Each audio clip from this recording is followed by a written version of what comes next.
कहानी की शुरुआत में हमें मैरी बैनर नाम के एक लड़की को दिखाया जाता है। वो अपने दोस्त ग्रेस और एमिली के साथ कॉलेज के पार्टी में जा रही थी और इन लड़कियों के साथ 3 लड़के भी थे जो फुटबॉल प्लेयर हैं। ये लोग पार्टी में जा करके काफी ज्यादा एंजॉय करते हैं, लेकिन यहाँ पर जो लड़के थे वो लड़कियों को ड्रिंक पिलाने के लिए लेके जा रहे थे, लेकिन ये लोग ड्रिंक में ड्रग्स मिला देते हैं और इसके बाद ड्रिंक को ले जा करके तीनों लड़कियों को पिला देते हैं। ड्रिंक पीने के कुछ ही समय के बाद इन्हें नशा होना शुरू हो जाता है। अब बाकी के जो लड़के थे वो लड़कियों को लेकर के बाहर चले जाते हैं। अब यहाँ पर जो बिल था वो भी मैरी को लेकर के बाहर की तरफ जा रहा था, लेकिन यहाँ पर हम देखते हैं कि जो मैरी थी उसने अभी तक ड्रिंक को पिया नहीं है, इसलिए उसे अभी तक नशा नहीं होता है और बाहर जा करके अपने दोस्तों की जब हालत देखती है तो उसे बहुत डर लगने लगता है। उसे मालूम चल जाता है कि ये लड़के इन लड़कियों के साथ कुछ गलत करने वाले हैं, इसीलिए जो मैरी थी वो जैसे तैसे करके अपने आप को छुड़ाती है और यहाँ से भाग करके कॉलेज के अंदर जाती है और भागने के बाद छुपने के लिए वो एक कमरे के अंदर चली जाती है, लेकिन इस कमरे से कहीं और भागने की कोई जगह नहीं थी,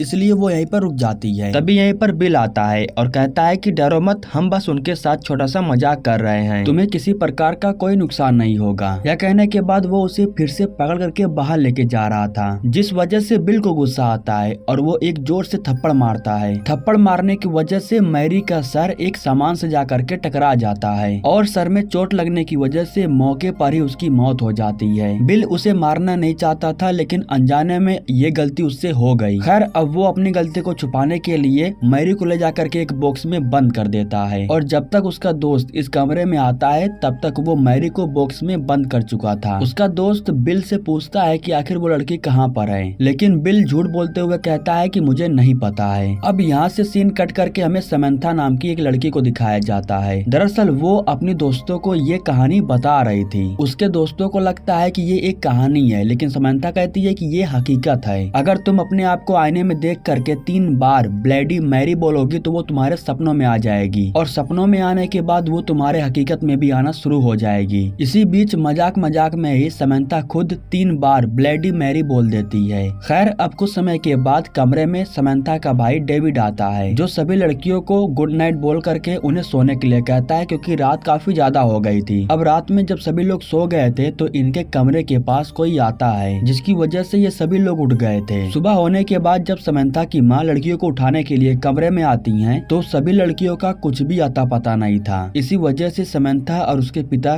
दोनों ही बहुत परेशान हो गए थे, यहाँ तक कि उसके पिता पुलिस को बुला करके रिपोर्ट भी दर्ज कर दिए थे। कॉलेज में 3 लड़के थे जिनके ऊपर डेविड शक कर रहा था, क्योंकि समंथा ने इन तीनों लड़कों का मजाक बनाया है। खैर इसके बाद जब डेविड घर आ जाता है तो काफी समय बीत जाने के बाद समंथा अपने आप ही घर आ जाती है। पुलिस वालों का कहना था कि ये तीनों लड़कियां हमें पुराने खंडर के पास मिली और इन तीनों लड़कियों के शरीर में ड्रग्स पाया गया है, लेकिन फिक्र करने की कोई बात नहीं है क्योंकि इनके साथ कोई भी जाब्ती नहीं हुई है। मेडिकल रिपोर्ट में सब कुछ क्लियर है। इसके बाद हमें समंथा को दिखाया जाता है जो कमरे में बैठ करके पढ़ाई कर रही थी, लेकिन जैसे ही वो आईने में देखती है तो उसे मैरी बैनर की आत्मा दिखाई देती है और उसे न देखने के लिए समंथा फौरन अपनी आंखों को बंद कर लेती है। उसी समय उसके पास डेविड आ जाता है जो उसे शांत कराता है। वो समंथा से पूछता भी है कि तुम लोगों को खंडर के पास कौन लेके गया था, तुम मुझे बता सकती हो। काफी ज्यादा रिक्वेस्ट करने के बाद वो डेविड को बताती है। दरअसल उसे भी कॉलेज के 3 लड़कियों के ऊपर शक था, क्योंकि समंथा ने ही उनके फनी फोटोज को न्यूज़पेपर में छाप करके उनका मजाक बना दिया था। समंथा बताती भी है कि हम लड़कियों के साथ इन्हीं 3 लड़कों ने ये सब किया है। इसके बाद हमें उन 3 लड़कों को दिखाया जाता है जो ड्रेसिंग रूम में थे। तभी यहीं पर डेविड बक के पास आता है और कहता है कि मुझे पता है कि तुम ही लोगों ने उनके साथ ऐसा किया है, तुमने मेरी बहन के साथ बहुत बुरा किया, मैं तुम लोगों को नहीं छोड़ूंगा। यह कहने के बाद गुस्से से डेविड यहाँ से चला जाता है। उसके चले जाने के बाद बक अपने दोस्तों से कह रहा था कि तुम लोग फिक्र मत करो, आगे जो कुछ भी होगा मैं सब कुछ संभाल लूंगा। उन्हीं 3 दोस्तों में से रोजर एक दुकान पर जाता है और जो डेविड था उसके ऊपर नजर रख रहा था। दरअसल रोजर अपने शरीर को गर्माहट देने के लिए दुकान पर गया था। वो गर्म देने वाली मशीन में जाकर के लेट जाता है और जो दुकान पर थी वो मशीन को ऑन करके चली जाती है। शुरुआत में जो टेम्परेचर था वो नॉर्मल था और वो लड़की भी जाकर के बातें कर रही थी। बातों बातों में उसे समय का पता नहीं चलता है और टेम्परेचर काफी ज्यादा बढ़ जाता है और कुछ समय के बाद जब वो आकर के चेक करती है तो रोजर का शरीर पूरी तरीके से जल चुका था। रोजर की मौत हो जाने के बाद ये लोग उनका अंतिम संस्कार करने के लिए जाते हैं और यहाँ पर जो बक था वो डेविड को घूरे जा रहा था, क्योंकि उसे ऐसा लग रहा था कि उसके पीछे पीछे डेविड का हाथ है। खैर अब जो हैदर थी वो समंथा के घर आती है उससे मिलने के लिए। समंथा उससे कहती है कि तुमने देखा अंतिम संस्कार में बक डेविड को घूर रहा था, वो तुम्हारा दोस्त है, तुम उसे समझा करके कह देना कि इसमें डेविड की कोई गलती नहीं है। इसके बाद हैदर समंथा को कुछ बताने के लिए जा रही थी। वो उसे कुछ बता पाते उससे पहले ही यहाँ पर डेविड आ जाता है, जिसकी वजह से वो शांत हो जाती है और कहती है कि इसके विषय में हम बाद में बात करेंगे। और यह कहने के बाद वो यहाँ से अपने घर चली जाती है। घर जाने के बाद समंथा अपने बिस्तर पर सो जाती है। इसी बीच हमें एक स्पाइडर को दिखाया जाता है जो हैदर के शरीर पर आकर के गिरता है। खैर अगले दिन सुबह में जब हैदर की आँख खुलती है तो वो आईने के सामने जाती है और वो देखती है कि उसके गाल पर एक दाना निकला हुआ था। वो जैसे ही उस दाने को फोड़ती है तभी उसके गाल में से ढेर सारे स्पाइडर निकलना शुरू हो जाते हैं, जिसकी वजह से उसे काफी ज्यादा दर्द हो रहा था। ढेर सारे स्पाइडर की वजह से उसका शरीर आईने से जाकर के टकरा जाता है। उसकी जोर से चिल्लाने की आवाज बाहर खड़ी समंथा सुन लेती है और वो तुरंत भाग करके हैदर के कमरे में जाने की कोशिश करती है, लेकिन जब तक वो हैदर के कमरे में जाकर के पहुंचती है तब तक उसकी मौत हो चुकी थी। कुछ ही समय के बाद ये खबर भी पुलिस वालों के पास चली जाती है। इसके बाद सभी लोग उसका भी अंतिम संस्कार करने के लिए जाते हैं। यहाँ पर बक भी अपने दोस्त के साथ आया हुआ था। हैदर की मौत हो जाने के बाद अब समंथा के पास कोई भी बैठने के लिए तैयार नहीं था और इसी के साथ अब समंथा को मैरी बैनर की आत्मा दिन में भी दिखाई देने लगी थी।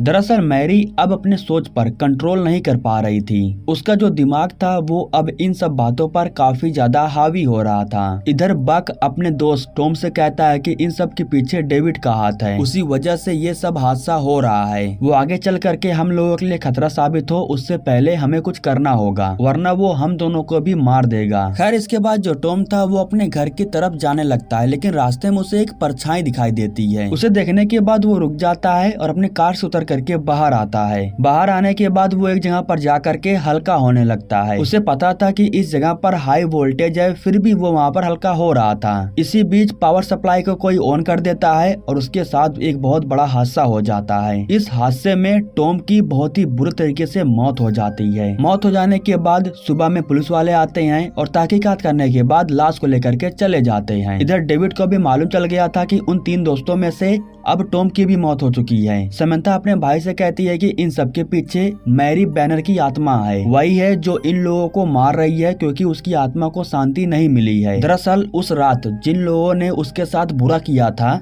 उनके बच्चों को मार करके मैरी अपना बदला ले रही थी और इतनी मौत हो जाने के बाद अब ये बात समंथा को मालूम चल जाता है। वो जाकर के रिसर्च करती है और उस रात उन 3 लड़कियों के बारे में डिटेल्स को निकालती है। उनमें से 2 लड़कियों की मौत हो गई थी, लेकिन जो ग्रेस थी वो अभी भी जिंदा थी। जिसके बाद ये लोग ग्रेस का पता निकालने के बाद उससे मिलने के लिए जाते हैं। समंथा उससे पूछती है कि उस रात के बारे में तुम्हें क्या पता है, तुमने आखिरी बार मैरी को कहाँ पर देखा था? तो ग्रेस कहती है कि इसके बारे में मुझे ही नहीं बल्कि किसी को भी नहीं पता है, क्योंकि उस रात हम नशे में थे और उन लोगों ने मैरी के साथ क्या किया मुझे बिल्कुल भी नहीं पता है। और उसी रात के बाद से मैरी के बारे में किसी को भी नहीं पता चला। सीन कट करके हमें बक को दिखाया जाता है जो कमरे में अपने डॉग के साथ ड्रिंक पी रहा था। खाते खाते कुछ समय के बाद जो उसका चिप्स था वो खत्म हो जाता है, इसलिए वो बाहर चिप्स खरीदने के लिए जाता है, लेकिन जो पैसे थे वो थोड़ा कम पड़ रहे थे, इसलिए वो हाथ डाल करके चिप्स को चुराने की कोशिश कर रहा था। इसी बीच जो बॉक्स था वो नीचे गिर जाता है, लेकिन बक बचा हुआ था। खैर अब चिप्स को लेने के बाद वो दोबारा से अपने कमरे में आ जाता है। चिप्स खाते हुए वो अपने बिस्तर पर सो जाता है और कुछ घंटे बीत जाने के बाद अचानक से उसकी आँख खुलती है। दरअसल वॉशरूम की तरफ से उसे एक आवाज सुनाई दे रही थी और जैसे वो जाकर के दरवाजे को खोलता है तो उसके डॉग को किसी ने बुरी तरीके से मार दिया था। यहाँ से डर करके वो बाहर निकलने के लिए जाकर के दरवाजे को खोल रहा था, लेकिन कोशिश करने के बाद भी दरवाजा नहीं खुलता है। उसी समय उसके बेड के नीचे से एक हाथ आकर के उसे खींचने की कोशिश कर रहा था। दरअसल वो मैरी बैनर की आत्मा थी जो अपना बदला लेने के लिए आई थी। वो बक के पास आकर के उसे बहुत ही बुरी तरीके से जान से मार देती है। अब अगले दिन सुबह में जब समंथा कॉलेज में जाती है तो उसके दोस्तों के द्वारा उसे मालूम चलता है कि